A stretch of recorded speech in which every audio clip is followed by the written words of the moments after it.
Hello students. Yesterday we have studied about first law of thermodynamics, and also I've told you about the that first law of thermodynamics arises a new concept or new term, which is the term of internal energy. And also so many processes I have told you with the help of first law of thermodynamics. How can we explain them easily, and means if heat is supplied to them, then how they will use it, that heat means in different processes heat is used in different way. So we can explain easily with the help of this first law of thermodynamics. The next case is that first law of thermodynamics can also be used to find a relationship between specific heats at constant volume and at constant pressure. As in previous chapter I have told you that means in this chapter I will tell you how can we formulate the Mayer formula. Yeah, then with the help of first law of thermodynamics we can easily derive the Mayer formula. So let's see how we can derive it with the help of first law of thermodynamics. So suppose that there is a gas which is filled in a vessel or container containing a piston of which is frictionless, and the initial pressure, temperature, volume is PVT. This is the initial pressure, volume and temperature. Okay, now the gas is we have to keep this gas at constant volume, and now we are supplying some heat to it.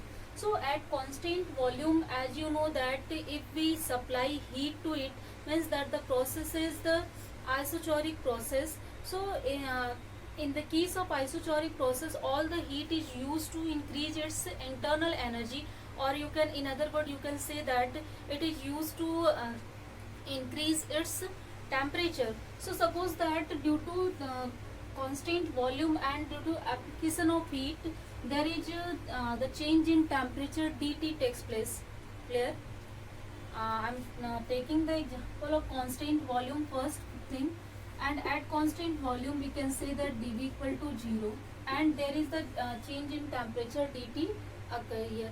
So and as you know that at constant volume specific heat can be denoted by Cv.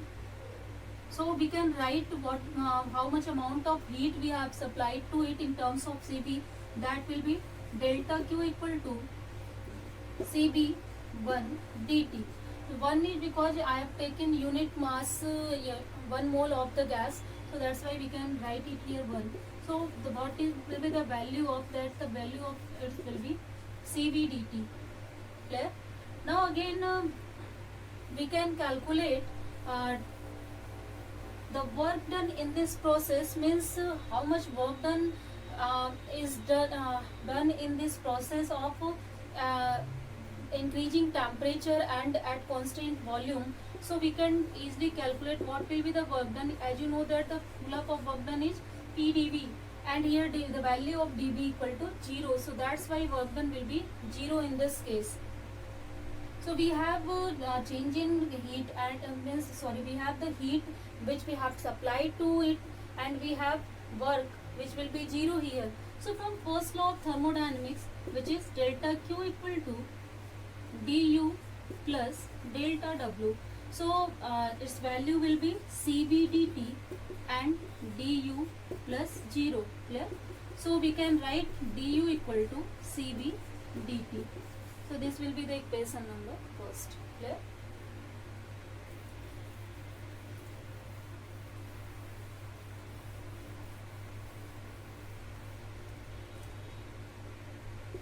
Now again let's keep the system at constant pressure, and now we want to derive the expression for that case. So if we kept the system at constant pressure, then suppose that the pressure will be always this point P.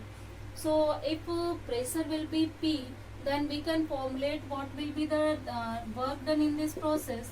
So work done in this process will be delta W equal to P dV. P is constant, dV will means volume will change here by some amount. And also what will be the heat supplied to it? that will be Cp1 into dt. Clear? So we can write or equal to Cp dt. This is specific heat at constant pressure. So we can easily calculate what will be the in this case means where P is constant, what will be heat supplied to it, and what how much work done will be on the system. So this is the case. Then we can again use first law of thermodynamics for constant pressure. So according to that, delta Q equal to du plus delta W. So value of du delta Q is Cp dt.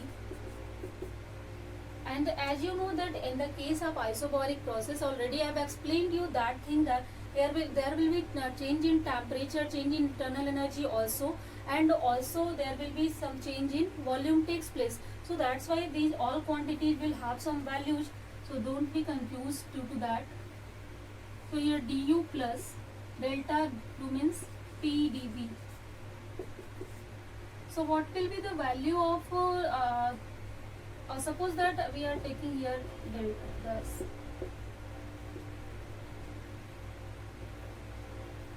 Okay.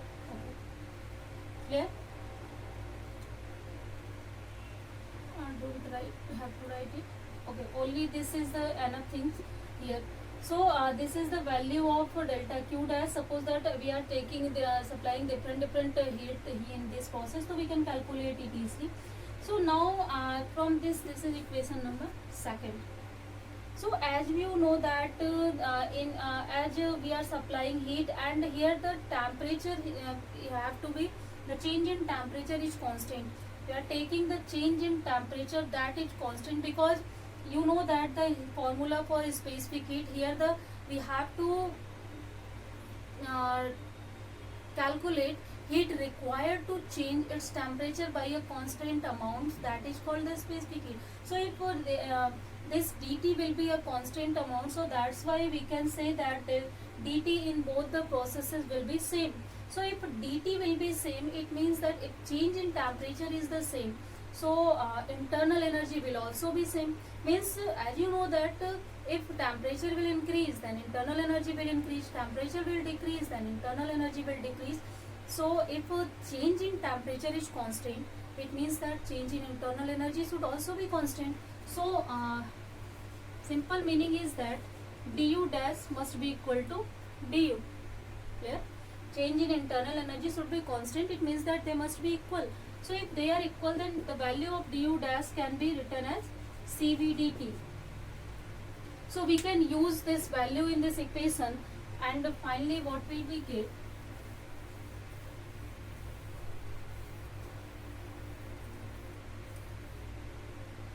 So this equation is Cp dt equal to du dash, the value of du dash is Cv dt plus P dV. Clear?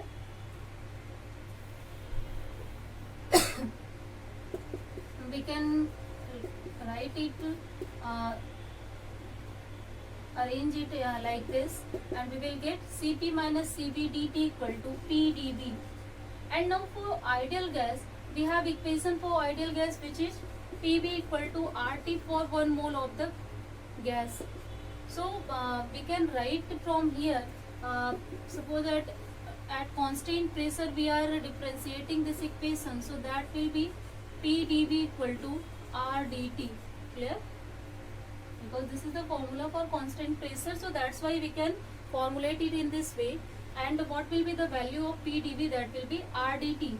So we can write Cp minus Cv dt equal to R dt.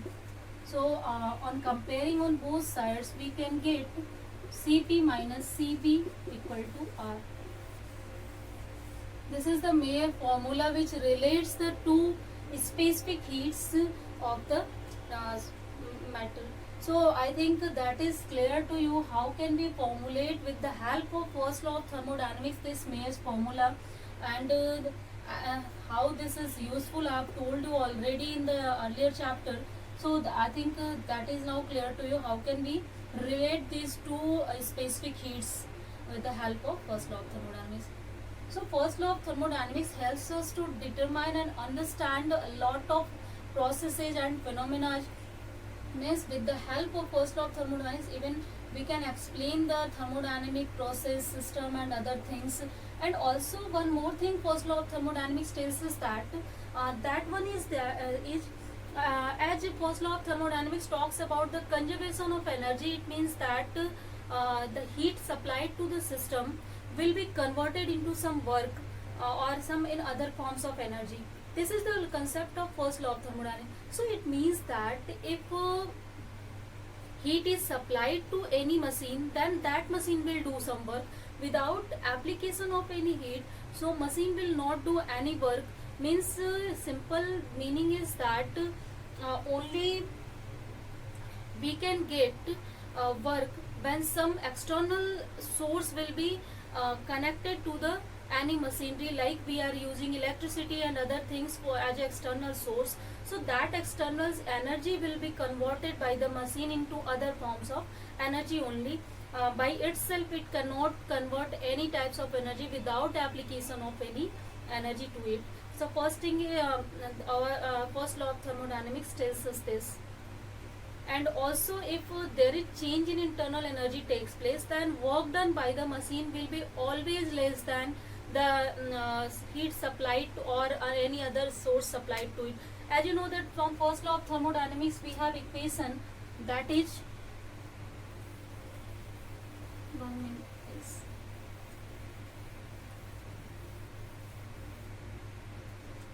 So this is delta Q equal to du plus delta W. Okay. So if there is change in internal energy takes place, then obviously this heat is used in two ways. First, to change its internal energy, and to do some work on the system. So if system is doing some work and that heat is also using in the to change in its internal energy, then definitely that amount will not equal to that amount. So machine will not have 100% efficiency. Means it cannot convert all the energy supplied to it into the work. So efficiency of normal engines in which internal energy or temperature changes takes place, that's efficiency will not be 100%. So we can define heat engine with the help of first law of thermodynamics also easily.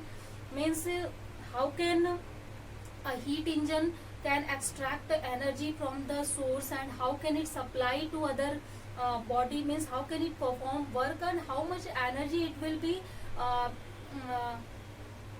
withdraw to the means it will supply to the sink. Means we can easily calculate that a normal engine, real engine can have how much efficiency, and that will not be definitely 100%, because no machine can convert its whole of the energy into the internal energy, because there is some temperature changes takes place, and if this change takes place, then definitely this some amount of heat will be used here. So that's why work will always, we will get somewhat less than the applied voltage. So this is the concept of heat engine, and we can easily understand it. And even also we can suppose that there is some idle engine in which no change in internal energy takes place. So for that, all of the heat can be converted into the work, and that engine is known as Carnot engine. So in the case of Carnot engine, its efficiency is 100%. Means if we applied some heat to it, then that all heat means it can convert into the work. So all this concept of heat engine and can be easily understandable with the help of first law of thermodynamics, and also from the indicator diagram we can easily understand its process and cycle and other things. So I think the use of thermodynamics is now clear to you, how much it is useful to understand the different process and different machineries, and also on which principles some engines are working. So that's why we can understand it by the first law of thermodynamics. So I think all the things are clear to you then. Let's see some the important factors regarding to the Mayer's formula. So the next case is the we can understand some important factors with the help of Mayer's formula. So suppose we have calculated actually this formula for 1 mole of the gas. If we want to calculate it for n number of moles of the gas, then we have to simple multiply Cp minus Cv equal to R. We have to only multiply n on both sides. We can get what will be the value of uh, n number of molecules. So I think this is simple clear to you what will be the value of its. Next case is that if suppose that we want to calculate specific heat at constant volume and at constant pressure of the mixtures of since then what will be the case. One more thing first I want to tell you, this specific heat as we calculated it for the ideal gas or perfect gas, so it is valid for ideal gas or perfect gas, and it is for real gas it is only valid at the moderate pressure, means at the pressure it is valid only. So that's why for the normal real gases this equation is not valid. Next, if suppose that there are two gases, one gas has number of molecules n1, so number of moles n1, and it has specific heat at constant volume, that is Cv1. So and similarly the second gas has the number of moles n2 and specific heat at constant volume, that is Cv2. And now we are mixing these two gases, then what will be the specific heat of the mixture of the. So what will be the specific heat of the mixture of the this two gases. So first we can calculate what will be the change in internal energy, or simple if we are talking about at constant volume. So as you know that in case of constant volume, delta W equal to PdV, that will be always 0 in both of the gases. So there is no work done in that, only there will be change in temperature takes place. So all of the heat supplied to these two gases will be used to increase its internal energy. So that's why we can calculate what will be the change in internal energy in first gas, that will be equal to N1 into Cv1 dt. Clear? Suppose that here the change in temperature dt takes place, so we can calculate it with the help of this.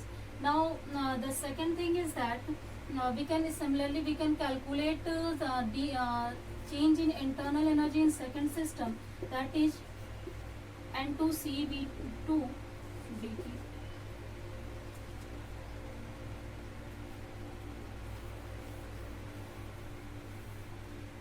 Now we are mixing that two gases, so that's why after mixing of them, suppose that there are the specific heat of the mixture of the gases is Cv. So what will be the internal energy of the mixture of the gas? So that will be simple. Here the number of molecules will be N1 plus N2 into Cv dt.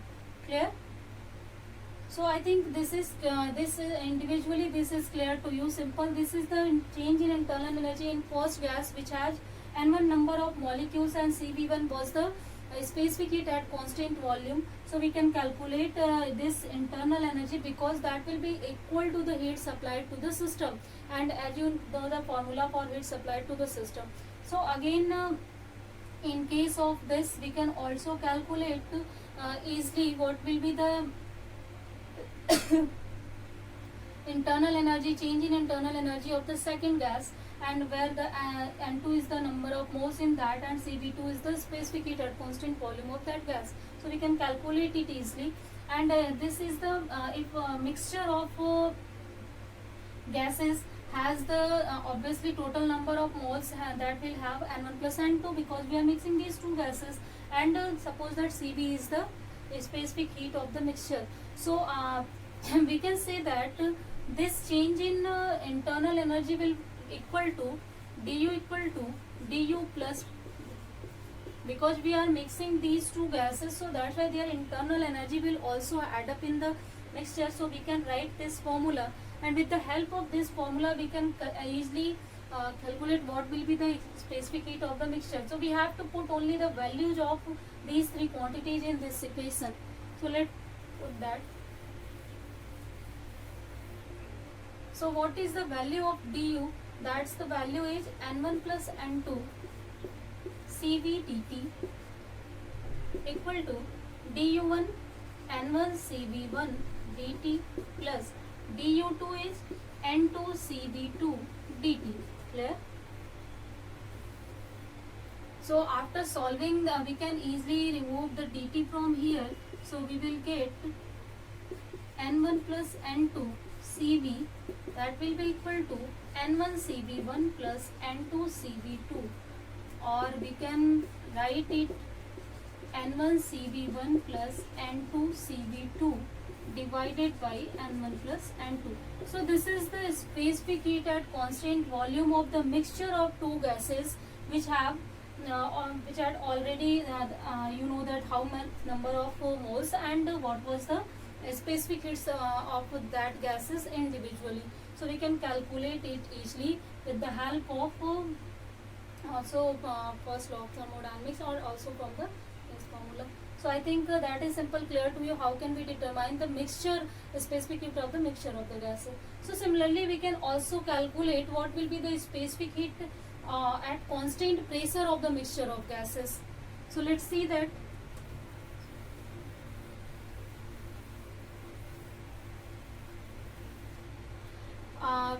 We don't have to do so much work on that. We have already Mayer's formula, Cp minus Cv equal to R. Clear? And we the same gases are now which have number of molecules N1 and N2, and they have already specific heat at constant volume Cv1, Cv2, and they are now mixing with the at constant pressure. Then what will be the constant specific heat at constant pressure of the mixture of the gas? So suppose that initially they have this constant means specific heat at constant pressure, that is Cp1 and Cp2. So we can easily calculate with this formula, as we know that what is the specific heat of the mixture of the gas at constant volume. So we can put the formula here and we can change it easily. So we have Cv equal to N1 Cv1 plus N2 Cv2 divided by N1 plus N2. So as what will be the value of Cv from here, that will be Cp minus R. Clear? So we can write in the place of Cv, that is Cp minus R. Here N1, in place of Cv1 we can also write Cp1 minus R. Clear? If we want to derive this, we can write it. And also plus N2, in place of Cv2 we can write Cp2 minus R. That will N1 plus N2. Then now we can solve this formula easily, and we can calculate what will be the value of Cp in this case. So here we have to multiply and also, or we can solve it with the help of this and with multiplication, and after solving this equation, whole equation, you will get N1 Cp1 plus N2 Cp2 divided by N1 plus N2. The terms regarding to R will be cancelled out in both sides. So after solving this, we will get this equation. So I think that is simple, clear to you how can we calculate the specific heat at specific heat of the mixture of the gases at constant pressure. So that will be that can be calculated in the same manner as that. But if we have already Mayer's formula, so we can use Mayer formula to formulate this easily. Means if we have anywhere specific heat at constant volume, then we can easily calculate specific heat at constant pressure, and also if we have a specific heat at constant pressure, we can calculate specific heat at constant volume. We don't have to work on that in the descriptive manner. Only we can use this formula and we can solve it, because this is applicable to all ideal and perfect gases, idle or perfect gas. So that's why we can use it. So I think mixing process of, or how can we calculate the specific heats of the mixture, that is clear to you now. So if that is clear, then let's see some limitations of first law of thermodynamics.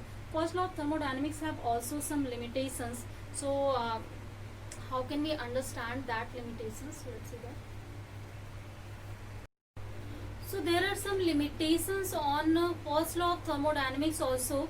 As you know that first law of thermodynamics tells us that heat is converted into some internal energy and some form of work, but it don't tell us that in which direction heat can be converted. Means the direction of conversion is not clear in the case of first law of thermodynamics. We can understand it by some examples. Suppose that one body is warmer. Suppose our one hand is warmer and one is at the lower temperature, this is cold. Then now we are keeping this in the contact, then after some time we feel that the temperature of these two are now constant. Means there are some heat from we already know that heat from higher temperature to lower temperature will be transferred, but first law of thermodynamics doesn't tell anything about this process. Then heat can be converted from higher to lower temperature. It's our already senses, but according to mathematical form and law, nothing is predicted in this in the first law of thermodynamics. More example, like if we applied certain brakes on the car, so after application of brakes, some heat means its kinetic energy, some forms of kinetic energy is converted into the form of heat, and when the car cools down, and then after that no, that heat is not again converted back into the mechanical energy. Means car cannot start with the help of that heat which was converted by the motion into means due to the motion into the heat. So the conversion process, means in which direction it can convert, that is not clear in this case. In the same manner we can understand, if a bullet is fired from a gun, then and if it hits any target, then to hitting there is means due to hitting to the target, there is some heat is produced, but that heat cannot be converted into the mechanical energy. So in which form of energy that will convert, and other things. Means regarding to the simple here also, the problem is that in which the direction of heat conversion will takes place, that is not clear in the case of first law of thermodynamics. The second limitation is that how much extent of heat will be converted into work, that is not clear in the first law of thermodynamics. As you know that from the first formula of first law of thermodynamics, heat will be converted into some work, but how much amount of heat will be converted into work, and also how much amount of heat will be used to change its internal energy, we don't know anything about that with the help of first law of thermodynamics. So it don't tell us that means how much work we can get from any machine. Just like I have told you about the concept of heat engine. So in the case of heat engine, we cannot predict that easily that what amount of heat will be used to do the work. So we cannot calculate exact efficiency with the help of this first law of thermodynamics. So I think that is only we know that the efficiency will not be 100%, it will be somewhat less, but how much amount it will be less, we don't know anything about that with the first law of thermodynamics. So it don't tell us about the amount of heat which is converted into work. So I think the limitations, there are so many limitations also in the case of first law of thermodynamics. So means we need some other law of thermodynamics which can tell us the direction and amount of heat that can be converted into work due to their limitations in the case of first law of thermodynamics. So I think regarding to all concept of first law of thermodynamics, we can explain so many things with the help of first law of thermodynamics, but also there is some limitation. Means if we want to construct some machines or want to use some machines like we want to use any refrigerator or air conditioner and other things which are extracting heat from the body, or which are supplying heat to the body. And as in general we know that from colder to hotter body it is impossible to transfer heat, and in refrigerator and in air conditioner we are doing the same, means we are feeling the same process, because their uh, surrounding is hotter, but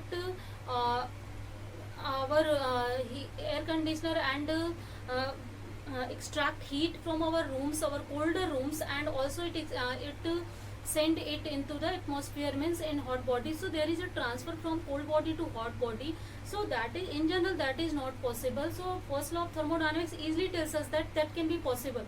First law of thermodynamics tells us that this can be possible, because that formula we have.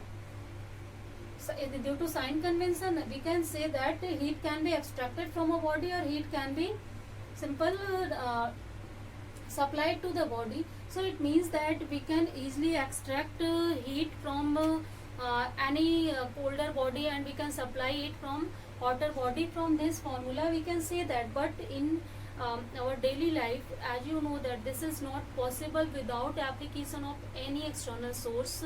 So that is not clear in the case of this. So this was the drawbacks and the limitations of, actually not drawbacks, these are the limitations of first law of thermodynamics, so which was removed by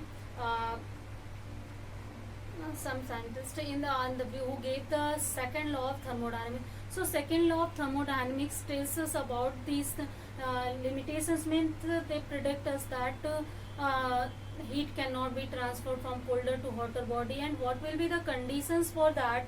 If any machinery like air conditioner and refrigerator are made for that, so how they work, how they can extract heat from colder body, and how can they send it to the hot body. So how we can say it that. Also this first law of thermodynamics tells us about that it didn't tell us that whether the system is hot or cold. So we can, by our assumption, by our thinking, we can tell is that, but I think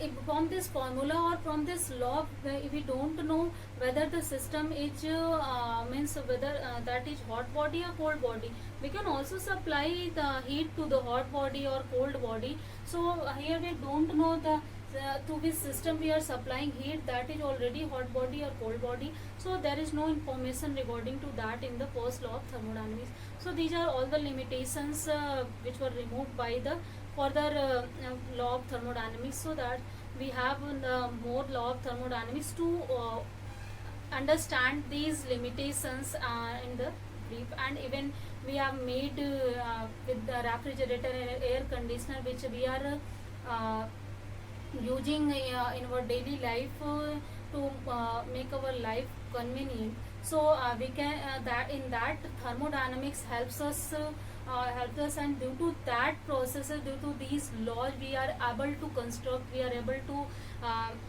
make some such types of machineries. So that's why I think field of thermodynamics is very exciting and also very important. So in next classes, let's see some next laws and other things regarding to this. So for today, let's end the class here, guys. I think all the concept regarding to first law of thermodynamics is now clear to you. So in next classes, let's see some next laws and other things regarding to the thermodynamics. So thank you.